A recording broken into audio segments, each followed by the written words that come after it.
Hey, 6th grade, I'm going to try something a little different for the first couple videos of our new novel, and then you guys can tell me if you have a preference. So, one of you already read this book this year.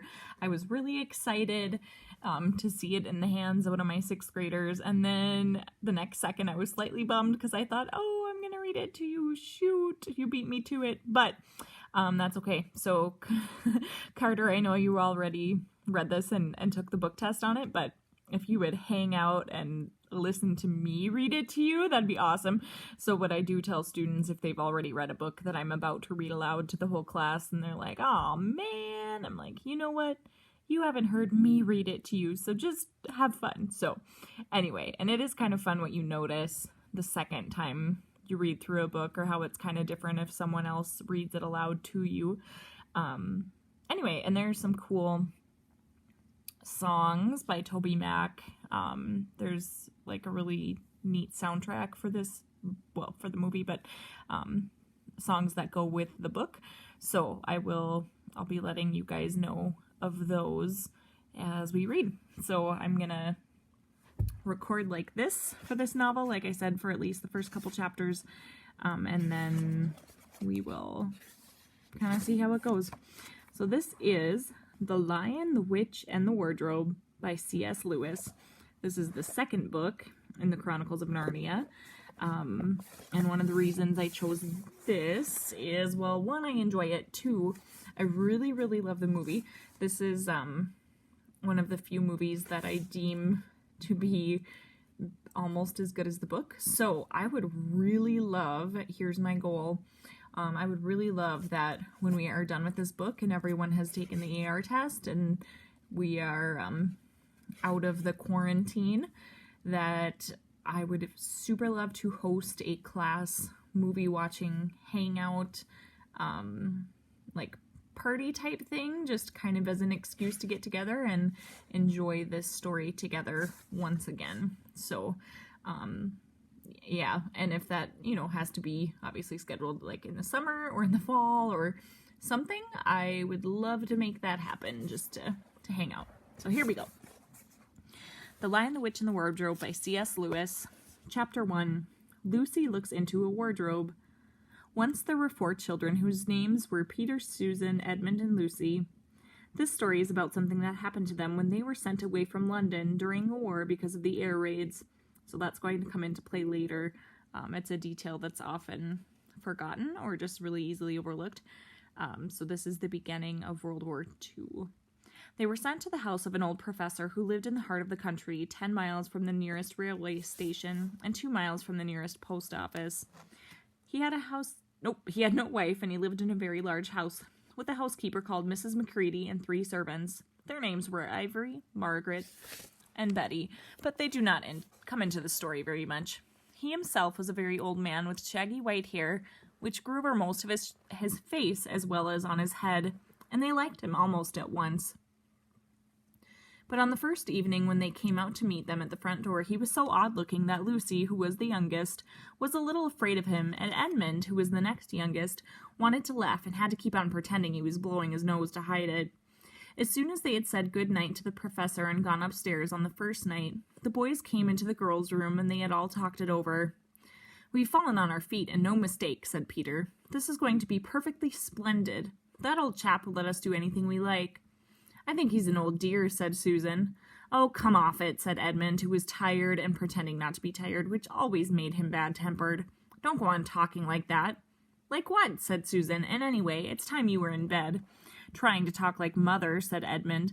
"And who are you to say when I'm to go to bed? Go to bed yourself." "Hadn't we all better go to bed?" said Lucy.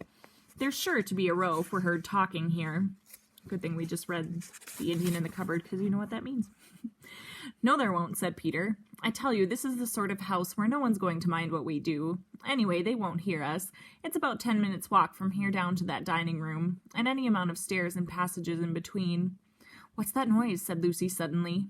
It was a far larger house than she had ever been in before, and the thought of all those long passages and rows of doors leading into empty rooms was beginning to make her feel a little creepy. "It's only a bird, silly," said Edmund. "It's an owl," said Peter. "This is going to be a wonderful place for birds. I shall go to bed now. I say, let's go and explore tomorrow." You might find something in a place like this. Did you see those mountains as we came along? And the woods? There might be eagles. There might be stags. There'll be hawks. Badgers, said Lucy. Foxes, said Edmund. Rabbits, said Susan. But when next morning came, there was a steady rain falling, so thick that when you looked out the window you could see neither the mountains, nor the woods, nor even the stream in the garden. Of course it would be raining, said Edmund. They had just finished their breakfast with the professor, and were upstairs in the room he had set apart for them, a long, low room with 2 windows looking out in one direction and 2 in another. Do stop grumbling, Ed, said Susan. 10 to 1 it'll clear up in an hour or so. And in the meantime, we're pretty well off. There's a wireless and lots of books. Not for me, said Peter. I'm going to explore the house. Everyone agreed to this, and that was how the adventures began. It was the sort of house that you could never seem to come to the end of, and it was full of unexpected places. The first few doors they tried led only into spare bedrooms, as everyone had expected they would. But soon they came to a very long room full of pictures, and there they found a suit of armor, which after that was a room all hung with green, and with a harp in one corner, and then came 3 steps down and 5 steps up, and then a kind of little upstairs hall, and a door that led out onto a balcony, and then a whole series of rooms that led into each other and were lined with books, most of them very old books, and some bigger than a Bible in a church. And shortly after that they looked into a room that was quite empty, and except for one big wardrobe, the sort that has a looking-glass in the door, there was nothing else in the room, all except the dead blue bottle on the windowsill. Nothing there, said Peter, and they all trooped out again, all except Lucy. She stayed behind because she thought it would be worthwhile trying the door of the wardrobe, even though she felt almost sure it would be locked. To her surprise, it opened quite easily, and 2 mothballs dropped out.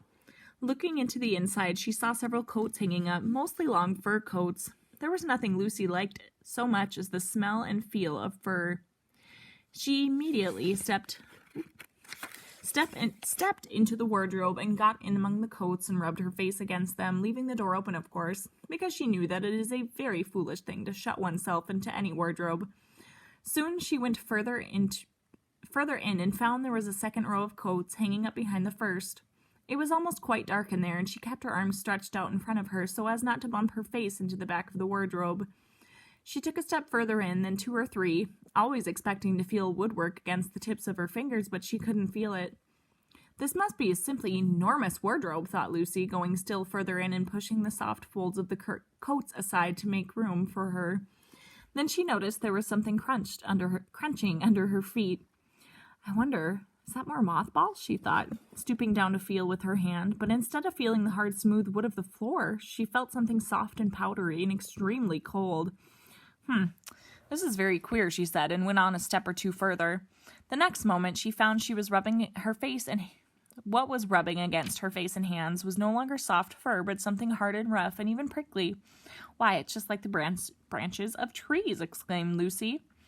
And then she saw that there was a light ahead of her, not a few inches away where the back of the wardrobe ought to have been, but a long way off. Something cold and soft was falling on her. A moment later she found she was standing in the middle of a wood at night-time with snow under her feet and snowflakes falling through the air. So I can't imagine walking into a wardrobe toward the back, taking many steps, and then, expecting to have my hand touch the back of the wood, and it just keeps on going. Crazy. Lucy felt a little frightened, but she felt very inquisitive and excited as well. She looked back over her shoulder, and there, between the dark tree trunks, she could still see the open doorway of the wardrobe, and even catch a glimpse of the empty room she had set foot from which she had set out. She had, of course, left the door open, for she knew that it is a very silly thing to shut oneself into a wardrobe. It seemed to be still daylight there. I can always get back if anything goes wrong, thought Lucy. She began to walk forward, crunch, crunch over the snow and through the wood, toward the other light. In about 10 minutes she reached it and found it was a lamp-post. As she stood looking at it, wondering why there was a lamp-post in the middle of the wood and wondering what to do next, she heard a pitter-patter of feet coming toward her, and soon after that was a strange person stepped out from among the trees into the light of the lamp-post. He was only a little taller than Lucy herself, and he carried over his head an umbrella, white with snow. From the waist upward, he was like a man, but his legs were shaped like a goat's. The hair on them was a glossy black, and instead of feet he had goat's hooves. He also had a tail, but Lucy did not notice this at first because it was neatly caught up over the arm that held the umbrella, so as to keep it from trailing in the snow. He had a red woolen muffler around his neck, and his skin was rather reddish too. So a muffler is what they call a scarf in England. Sometimes you'll stumble upon that for like a vocab word, or it used to be one of the 6th grade spelling words, but I'm not sure if it still is. So a muffler is a different word for scarf. His skin was rather reddish too. He had a strange but pleasant little face, with a short pointed beard and curly hair, and out of the hair there stuck 2 horns, one on each side of his forehead. One of his hands, as I have said, held the umbrella, and the other arm he carried several brown paper parcels. What with the parcels in the snow, it looked just as if he'd been doing his Christmas shopping. He was a fawn, and when he saw Lucy, he gave such a start of surprise that he dropped all of his parcels. "Goodness gracious me!" exclaimed the fawn.